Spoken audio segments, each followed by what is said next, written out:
தென்மோடி கூத்தாடப்படுவது மீன்பாடும் தேனாடாம் மட்டக்களப்பில் என்று படித்தேன். அதேபோன்று வடமோடி நாட்டுக்கூத்து ஆடப்படுவது எங்களுடைய மண்ணாகிய யாழ்ப்பாணத்தைச் சேர்ந்த வட்டுக்கோட்டை என படித்தேன். எனவே 2 கூத்துக்களும் இணைகின்ற ஒரு தளமாக இந்த தளம் அமையப் போகின்றது.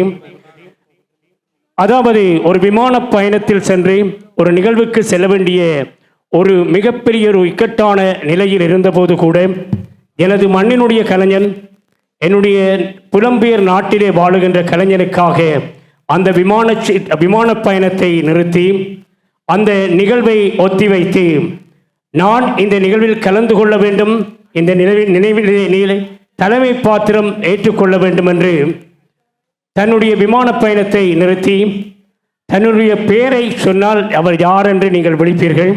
முனைவர் அருள்ராசா நாகேஸ்வரன் என்றால், ஆனால் ஈழத்து இலக்கிய உலகிலே கல்லாறு சதீஷ் என்றால் எல்லோருமே அறிந்த பேருக்குரியவர். அவரை கல்லாறு சதீஷ் என்று அழைப்பதை விட கவியாறு சதீஷ் என்று அழைப்பது இன்னும் பொருத்தமாக இருக்கும். உங்களுடைய உற்சாகமான கரகோஷத்தோடு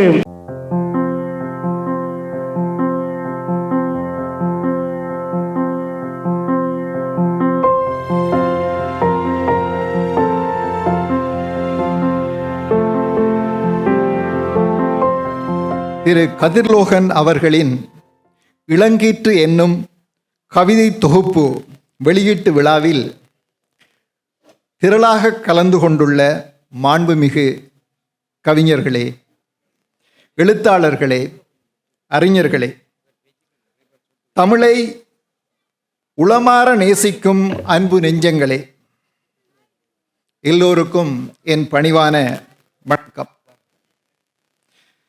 தமிழ்த்தாயின் இனிய இசைமொழிக்கு தம் வாழ்வையே அர்ப்பணித்து அழியாச் சுவடுகளை பதித்த முத்தமிழ் அறிஞர் புலவர் மு. நல்லதம்பி அவர்களின் மகள் வழி பேரனாக பிறந்து மரபின் ஒளியை இன்றைய தலைமுறைக்கு கொண்டு செல்பவர் கவிஞர் கதிர்லோகன் அவர்கள். அந்த மரபின் தீபத்திலிருந்து பிரிந்த இளம் ஒளிக்கீற்றே இன்று நம் கைகளில் இளங்கீற்று என ஒளிரவிருக்கிறது. இந்நூல் வெளியீட்டு விழாவில் தலைமையேற்று உரையாற்றும் வாய்ப்பு எனக்கு கிடைத்திருப்பது ஒரு தற்செயல் நிகழ்வுதான். இருந்தாலும் ஒரு பெருமையும் ஒரு பொறுப்பும் கூடிய நிகழ்வென்று நான் கருதுகிறேன்.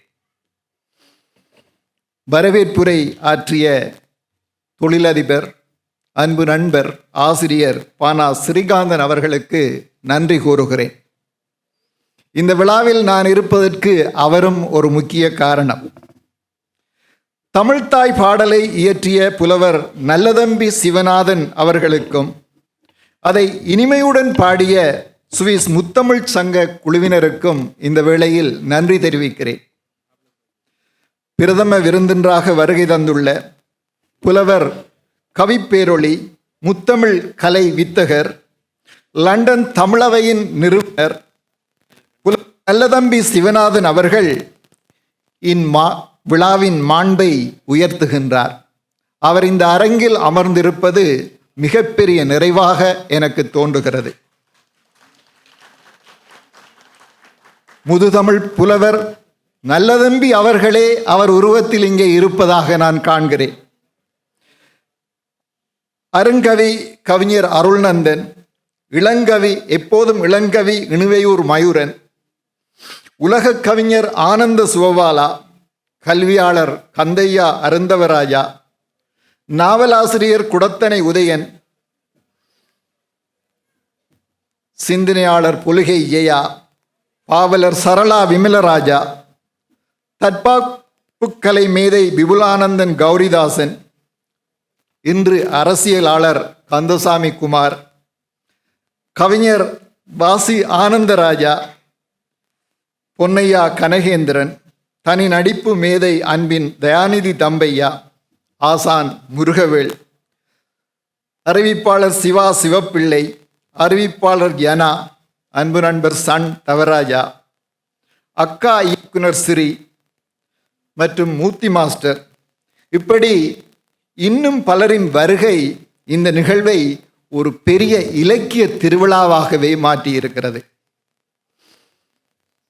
இந்த நிகழ்ச்சியில் கலந்து கொண்ட ஸ்ரீகாந்தன் இனோஷன், ஸ்ரீகாந்தன் கவிஷன், ஆனந்தராஜா புதல்விகள், இன்னும் நிகழ்வுகளை தர இருக்கின்ற ஜெயந்திமாலா ரவீந்திரன், அபிவர்ணா சந்திரகுமார், பரமேஸ்வரநாதன் சோமேஸ்வரன் வஜிந்தன், முத்தமிழ் வில்லிசைக்குழு டாக்டர் திரவியராஜா விஜயலட்சுமி தம்பதிகள், உங்கள் அனைவருக்கும் என்னுடைய அன்பான வணக்கத்தை தெரிவித்துக் கொள்கின்றேன். இந்த அறிவிப்பில் இருந்த பெயர்கள் மட்டுமன்றி இங்கே மிகப்பெரிய ஆளுமைகள் எல்லாம் வந்திருக்கிறீர்கள். உண்மையிலே ஒரு பெரிய இலக்கிய திருவிழா தான் இது. காதலிலும் சோகத்திலும் தான் கவிதைகள் பிறக்கும் என்று சொல்வார்கள், கலைகள் பிறக்கும் என்று சொல்வார்கள். ஒரு இளைஞனை ஒரு காதலி விட்டு சென்றால் அங்கே சோகம் வரும், கவிதை பிறக்கும். ஒரு இளைஞனை ஒரு காதலி விட்டு சென்று இன்னொரு நபரை திருமணம் செய்து விட்டால் அங்கே சோகம் வரும், கவிதைகள் வரும். ஒரு தேசத்தை இழந்து விட்டால் அங்கே சோகம் வரும், கவிதை வரும். இங்கே இளம் கீற்று என்று கவிதை தோன்றியிருக்கிறது. அந்த சோகம் கடந்த 6 ஆண்டுகளுக்கு முன்னர் கதிர்லோகன் அவர்களுடைய துணைவியார் திடீரென மறைந்து போனார். 3 பெண் குழந்தைகளையும் தனியே விட்டுவிட்டு அவர் இறந்து போனார். நினைத்து பாருங்கள், இந்த தேசத்திலே எங்களுக்கு யார் இருக்கிறார்கள்? 3 குழந்தைகளையோ 2 குழந்தைகளையோ நாங்கள் இங்கே வளர்க்க வேண்டும் என்றால் தாயும் தத்தையும் படுகின்ற பாடு. எங்களுக்கு வேறு உறவுகள் இல்லை, அம்மப்பா இல்லை, அம்மம்மா இல்லை, சுற்றம் இல்லை, தனித்துத்தான் வளர்க்க வேண்டும். நிலையில் கதிர்லோகன் அவருடைய மனைவியார் திடீரென இறந்துவிட அந்த 3 பெண் பிள்ளைகளையும் இன்று வரை ஆளாக்கி அரசின் உயர் அதிகாரிகளாக அவர் மாற்றியிருக்கிறார் என்றால் அவருக்கு நாங்கள் சொல்வதற்கு நன்றிகள் இல்லை. அவரை பற்றி நான் தெரிந்து கொண்ட போது மிகப்பெரிய வியப்பாக இருந்தது. ஒரு கணவன் ஒரு மனைவி இருக்க வேண்டிய காலத்தில், பெண் பிள்ளைகளுக்கு ஒரு தாய் இருந்து பல நல்ல விஷயங்களை சொல்லிக் கொடுக்க வேண்டிய காலத்தில் ஒரு தாயாகவும் தந்தையாகவும் அந்த மனிதர் இருந்து அந்த பிள்ளைகளை அவர் வளர்த்து இன்று பெரியவர்களாக ஆளாக்கி அவருடைய 4வது குழந்தையாக இந்த இளங்கீற்றை இன்று உங்கள் முன் அரங்கேற்றுவது என்பது மிகப்பெரிய விடயம். கதிர்லோகன் அல்லது அவருடைய குடும்பம், அவருடைய பின்னணி எல்லாம் நாங்கள் நினைத்து பார்த்தால் பெரிய ஒரு ஆறுதலும் சிலவேளை அதிசயங்களுமாக இருக்கும். அவருடைய துணைவியார் இறந்து விட்டார், நாங்கள் என்ன செய்வோம்? அந்த நேரத்தில் அப்படியே உடைந்து போவோம். ஆனால் அவர் என்ன செய்தார் தெரியுமா? உறுப்புகள் தேவைப்பட்டு கொண்டிருக்கக்கூடிய 6 பேருக்கு அவருடைய துணைவியாருடைய உறுப்புகளை தானமாக வழங்கிய ஒரு பெருந்தகை அவர். இதுதான் மிகப்பெரிய கவிதை, அவர் செய்த கவிதை. இளங்கீற்றை விட மிகப்பெரிய கவிதை என்று நான் பார்க்கிறேன். இன்று அவருடைய துணைவியார் அவருடன் இல்லை, இருந்திருந்தால் இந்த அரங்கு இன்னும் நிறைந்திருக்கும். ஆனால் அவருடைய உறுப்புகள் 6 பேர் இன்று சிறப்பாக உயிர் வாழ்வதற்கு அற்புதமாக பொருந்தி இருக்கிறது. அவருடைய உறுப்புகள் எங்கேயோ இயங்கிக் கொண்டிருக்கின்றன. இந்த நற்செயல் அவருடைய பரம்பரையிலே தொடர்ச்சியாக வருவதை நான் பார்க்கிறேன். புலவர் மு. நல்லதம்பி அவர்களுடைய குடும்பத்திற்கு இந்த இழப்பு என்பது புதுமை அல்ல. 1951ஆம் ஆண்டு, இன்றைக்கு 75 ஆண்டுகளுக்கு முன்னர் புலவர் மு. நல்லதம்பி அவர்கள் மிகப்பெரிய புலவர். அவருக்கு 55 வயது. 10 நாளைக்கு முதல் யாழ்ப்பாணத்திலே ஒரு மேடையிலே மிக சிறப்பாக அவர் உரையாற்றுகிறார். வருகிறார். அவர் ஜே.ஆர். ஏவர்த்தனாவிடத்தில் அந்த காலத்தில் 1000 ரூபா அரச பரிசு பெற்றவர், தேசிய கீதத்தை மொழிபெயர்த்தவர், திருநெல்வேலியிலே அவர் இறப்பதற்கு சில ஆண்டுகளுக்கு முன்னர் முத்தமிழ் விருதை பெற்றவர். அப்படிப்பட்ட ஒருவர் 4 ஆண் பிள்ளைகள், 4 பெண் பிள்ளைகள். இங்கே வருகை தந்திருக்கிறார் புலவர் சிவநாதன் அவர்கள். அவர் 2 வயது அப்போது அவர் இறந்து விடுகிறார். நல்லதம்பி புலவர் 55 வயதிலே இழந்து விடுகிறார். அந்த தாய் என்ன செய்வார்? 8 பிள்ளைகளையும் வளர்ப்பதற்கு அந்த காலத்தில் எத்தனை கஷ்டங்கள் இருக்கும் நான் கேள்விப்படுகிறேன். இந்த 8 பிள்ளைகளையும் தூக்கி கிணத்திலே போட்டுவிட்டு தானும் மடிந்து விடுவோமா என்று அந்த தாய் பல கட்டங்களில் நினைத்ததை அங்கே எழுத்துக்களாக நான் படித்திருக்கிறேன்.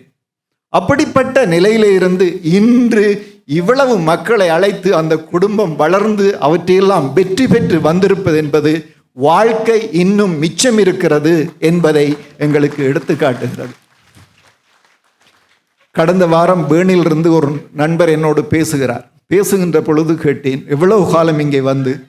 25 ஆண்டுகள். இந்த 25 ஆண்டுகளாக ஒரு நாள் கூட நான் நோய்வாய்ப்படவில்லை என்று அவர் சொல்கிறார். எனக்கு சந்தோஷமாக இருந்தது.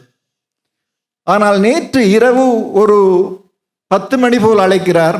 திடீரென மாரடைப்பு வந்தது, நான் இப்போ பேர்ன் ஆஸ்பத்திரியிலே இருக்கிறேன், ஆபரேஷன் நடந்திருக்கு என்று சொல்கிறார். அப்படி காலம் எங்களுக்கு என்ன பரிசுகளை தரும் என்பது தெரியாது.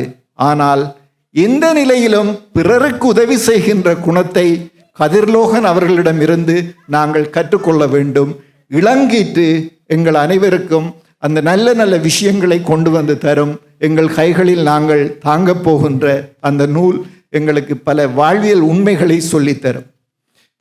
புலவர் சிவநாதன் அவர்கள் இங்கே இருப்பதும், அருந்தவராஜா அவர்கள் இருப்பதும், இணுவையூர் மயூரன் இருப்பதும், கந்தசாமி குமார் அவர்கள் இருப்பதும், இங்கே முருகவேல் அவர்கள் இருப்பதும் மற்றும் இங்கே இருக்கக்கூடிய எல்லோரும் இந்த விழாவை மிக சிறப்பாக நிறைத்திருக்கிறீர்கள். ஒரு சிறந்த மனிதருக்கு எடுக்கப்படுகின்ற விழா, அந்த குடும்பத்துக்கு எடுக்கப்படுகின்ற விழா, இதிலே நாங்கள் கலந்து கொண்டிருப்பது ஒரு வரலாற்று பெருமை. கிட்டத்தட்ட சரியா 100 வருடங்கள் இருக்கும் என்று நான் நினைக்கிறேன். 1926ஆம் ஆண்டு ஒரு பிப்ரவரியில் உங்களுடைய தந்தையாருடைய நூல் ஏதாவது வெளியிடப்பட்டதா? நல்லதம்பி புலவருடைய நூல் 1926. சரி, என்னுடைய நினைவுகள் சரியாக இருக்கின்றன. சரியா 100 ஆண்டுகளுக்கு பின்னர் விபுலானந்த அடிகளாருடைய சிறந்த நண்பர் நல்லதம்பி புலவர். விபுலானந்த அடிகளார் தன் ஆரம்ப கல்வியை கல்முனையிலே பயின்றார். நான் என்னுடைய உயர்கல்வியை அதே பாடசாலையில் பயின்றேன். புலவர் சிவநாதன் அவர்களுக்கு கிழக்கு மாகாணத்திலே ஒரு நல்ல நண்பர் கோயிலூர் செல்வராஜன். விபுலானந்த அடிகளாருக்கு நல்ல நண்பன் புலவர் நல்லதம்பி அவர்கள். விபுலானந்த அடிகளார் எழுதின கடிதத்தை படித்து பார்த்தேன். அந்த கடிதத்திலே விபுலானந்த அடிகளார் நல்லதம்பி புலவருடன் எழுதியிருப்பார், எத்தனை பாடல்கள் எழுதியிருக்கிறீர், இப்போ நீ என்ன செய்து கொண்டிருக்கிறாய். இப்படி அந்யோன்யமான அந்த நட்பு நிலவி இருக்கிறது.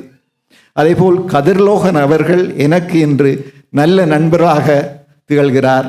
இந்த விழாவிற்கு வருகை தந்திருக்கிற உங்கள் அனைவருக்கும் என்னுடைய அன்பையும் நன்றியையும் தெரிவித்துக் கொள்கின்றேன். விழாவில் தலைமை உரையாற்ற நான் வந்திருக்கிறேன். இனி இந்த மேடையில் ஒவ்வொருவரும் வந்து உரையாற்றுவார்கள். நாங்கள் கீழே தான் இருப்போம். இந்த அமைப்பு மேடை போட்டு தலைமை தாங்குவதாக இல்லை. ஏனென்றால் இங்கே பேச இருப்பவர்கள் நிறைய பேர். நீங்கள் எவ்வளவு நேரம் வேண்டுமானாலும் பேசுங்கள், மக்கள் கேட்க தயாராக இருந்தால். உங்களுக்கு கட்டுப்பாடு இல்லை, எவ்வளவு நேரம் வேண்டுமானாலும் இந்த நிகழ்ச்சியில் பேசலாம்.